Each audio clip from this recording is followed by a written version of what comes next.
not dead and haven't gone over to kiss the hind end of Narayan Maharaj, would you say that they are pissed off or annoyed, shall we say, to be nicer about it, with the fact that the temples became so unfriendly and the gurus, you know what Bhavananda said when people came, I think it was on that recording you made, Ramachandra, that they came to the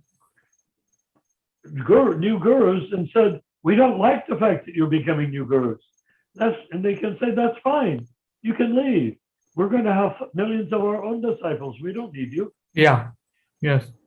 That was on that tape, wasn't it? Yes. Yes. Yes. Okay. So you can see at that point, everyone should have stood up and said, while grieving for Prabhupada, who was poisoned under our noses, our very noses, not yours, Ramachandra, but under mine and others, that they have committed the greatest crime. And by saying, we have our own disciples, everyone else can leave. Rameshwar told me, I was very emotionally close with Rameshwar because he was in charge of publishing Prabhupada's books. And I was in charge of illustrating them for 5 years or 6 years. And so I was working very closely with Rameshwar. So without even thinking, he would come up to me and confide in me. And he said, you know, Narayan, Prabhupada's whole problem was his envious godbrothers. So I would like 95% of my godbrothers to leave, meaning Prabhupada's disciples. Wow, he said it to you, Rameshwar said. Because otherwise I will have nothing but envious godbrothers. Wow. He told me that on the front lawn. Wow. Of the Los Angeles temple. I could show you the exact spot where he was standing. Still there. Weirdly, grass still grows there. It doesn't wilted, but it should have wilted. Rameshwar said Prabhupada had envious godbrothers, and he said, I also have envious godbrothers. He was speaking about you and others, no? He was speaking about Yashoda also.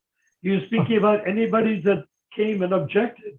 He's speaking about Pradyumna, who was Prabhupada's most confidential translator and editor of Sanskrit language for his books. Right. They got rid of Pradyumna. They kicked him out because Pradyumna committed the great offense in their view that he said, here's the rules he thought he was doing them a favor that they would like. He said, the proper etiquette for the successor guru is that he never sits more than 1/4 of an inch above his godbrothers. And they said, why? Because the successor guru can sit on kusa grass and everyone else can sit on the floor. And kusa grass is 1/8 of an inch thick, the mat. You mean successor guru? There was nothing called successor guru. Prabhupada never appointed any successor guru. They said they were successor guru. Oh, okay. After July 9th letter, they said, we're the successor gurus, right?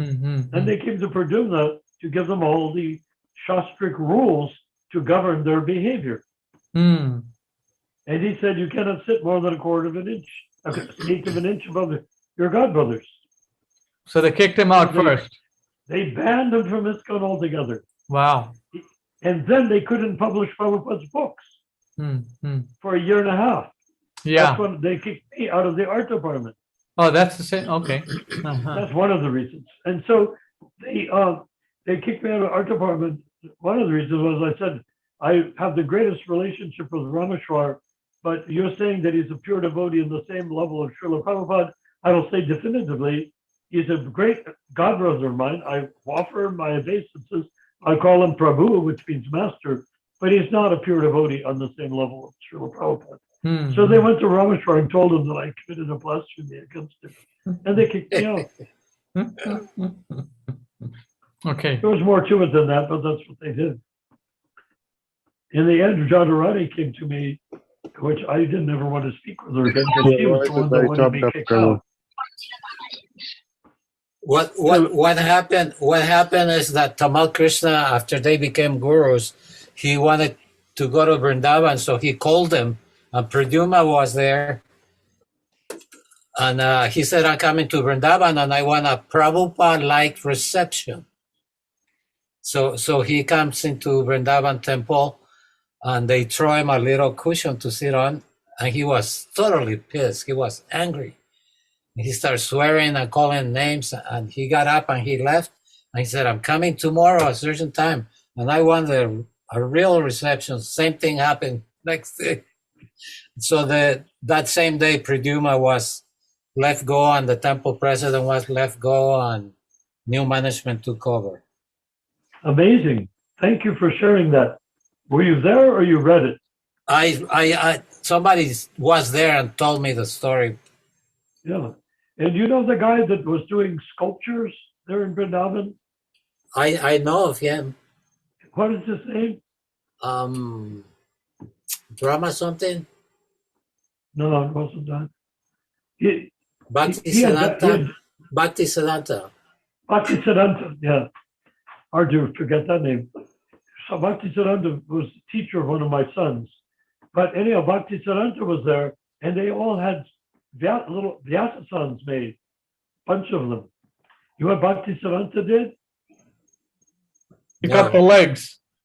He went upstairs with the Vyasasans, one after another, threw them off the edge of the temple, and they smashed on the ground. I don't think anyone ever found out who did it. Wow, that's so cool. It is cool. Is he still alive? I'm not sure. I think, well, he got Parkinson's disease, I believe. Acharya. All right. So we